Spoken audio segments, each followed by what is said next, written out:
The captured moment, frozen in time, portrays a deeply moving interaction between Prince Philip and a 4-year-old boy, donned in a pristine white coat. The Duke of Edinburgh stands, his countenance etched with concern, gently holding the child's hand while casting a compassionate glance downward.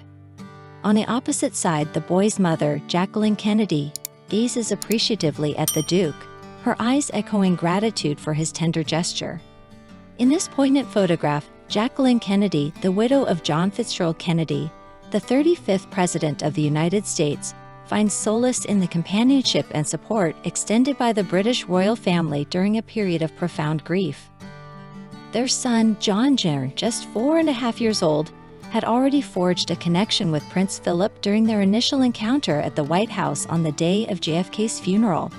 The news of President Kennedy's tragic assassination on November 22, 1963, sent shockwaves across the globe.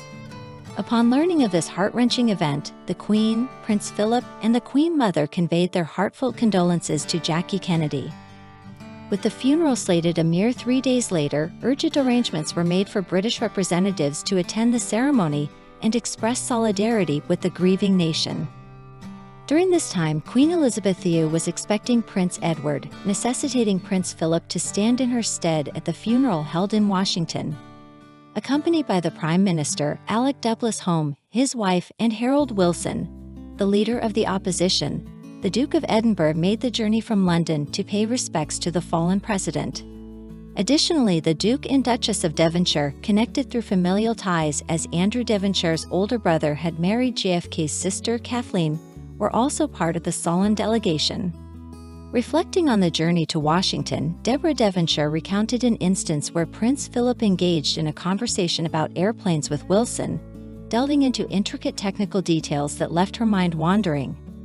The Duchess noted the chaotic nature of the preparations for Kennedy's funeral, given the extremely short time frame available.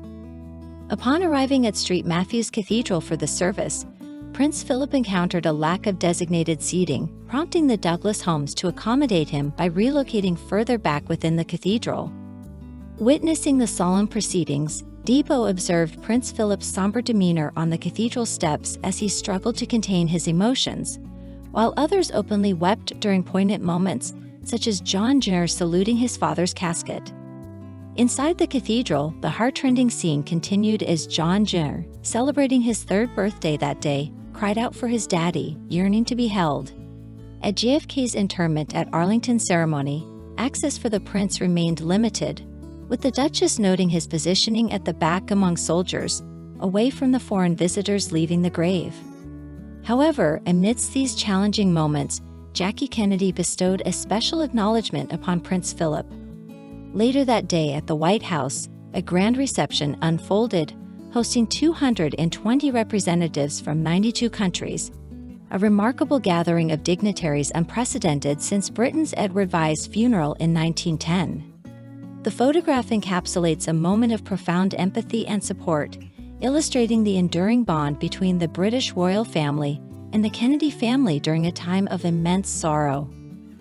Prince Philip's gesture of compassion towards young John Jr. serves as a testament to the empathy and care extended by the royal family to comfort a grieving nation and a bereaved family on a day marred by tragedy. Amid the grandeur of the state dining room, members of the Kennedy family orchestrated an event. Yet, amidst the splendor, Jackie Kennedy curated a more secluded gathering within the Oval Office. She extended a specific invitation to several distinguished figures: President de Gaulle of France, Emperor Haile Selassie of Ethiopia, and Ireland's President Eamon de Valera, requesting their company for tea. While departing from the reception, Prince Philip was entertained by the sight of John immersed in full birthday festivities, racing down the corridor with his flustered nanny in pursuit. One of the attendees, Maud Shaw, vividly recalled a touching moment with Prince Philip. As John was caught, the amiable prince, drawing a parallel with his own son, Prince Andrew, shared a warm grin and engaged in playful interaction with the toddler. Meanwhile, in the Oval Office, Jackie and her brother-in-law, Robert Kennedy, engaged President de Valera in conversation. The topic centered around Jack Kennedy's recent visit to his ancestral home in Ireland. During that visit, the president was deeply moved by a poem authored by Sinead de Valera, the accomplished folklorist and poet, who also happened to be the First Lady of Ireland. The reminiscence triggered a flood of emotions within Bobby Kennedy, leading to a cathartic release of pent-up anguish. The intensity of the moment prompted tears from de Valera and Jackie, who, overwhelmed, excused herself to regain composure. It was then that she stumbled upon Philip, still on the floor, engaging with her son. Witnessing Jackie's distress, the Duke swiftly rose, visibly embarrassed by the awkward circumstance. He explained, with a flushed face, how her son reminded him of his own 3-year-old and expressed his inability to resist interacting with him. To ease the tension, Jackie inquired if her son had properly greeted the prince, to which he confidently affirmed he had, diffusing the atmosphere. Philip rejoined Jackie in the Oval Office, where she and her sister, Lee Radziwill, sought solace in sipping Bloody Mary cocktails to unwind. Philip had encountered Lee previously at a Buckingham Palace banquet for the U.S. President and First Lady, an event that concluded with the Queen acknowledging Jackie's equestrian interests, guiding her through the picture gallery, stopping at a Van Dyck portrait of Charles I on horseback, and commending the horse's portrayal.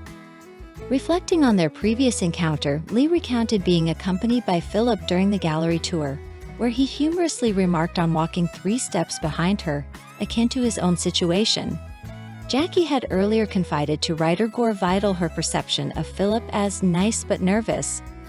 Yet in the Oval Office, she found solace in his reassuring presence. As the sisters conversed with the Duke, the White House chief of protocol approached Jackie, suggesting she meet other prominent guests downstairs. According to William Manchester, who chronicled the Kennedy assassination and its aftermath, when asked about the reception format, Jackie turned to Philip for guidance. In his practical manner, the prince advised her in favor of the receiving line, citing efficiency. Before departing from her royal guest, Jackie, mindful of protocol, executed a flawless curtsy and remarked to an aide about her transition from being the spouse of a head of state. The bond shared among Philip, Jackie, and the fatherless little boy, whom Philip playfully engaged with at the White House, was evident on that sunny Friday afternoon at Runnymede. Together they stood in line, paying homage to the stone memorial commemorating the untimely loss of the president. During the unveiling, the Queen, expressing heartfelt sentiments, honored John F. Kennedy. She conveyed to Jackie and her children the depth of her people's connection to Kennedy, sharing in his victories, mourning his setbacks, and grieving his tragic demise. Dear friend, if you like everything new about the royal family and don't want to miss all the novelties, subscribe to our channel and like it. By doing so, you take part in our development. We work for you.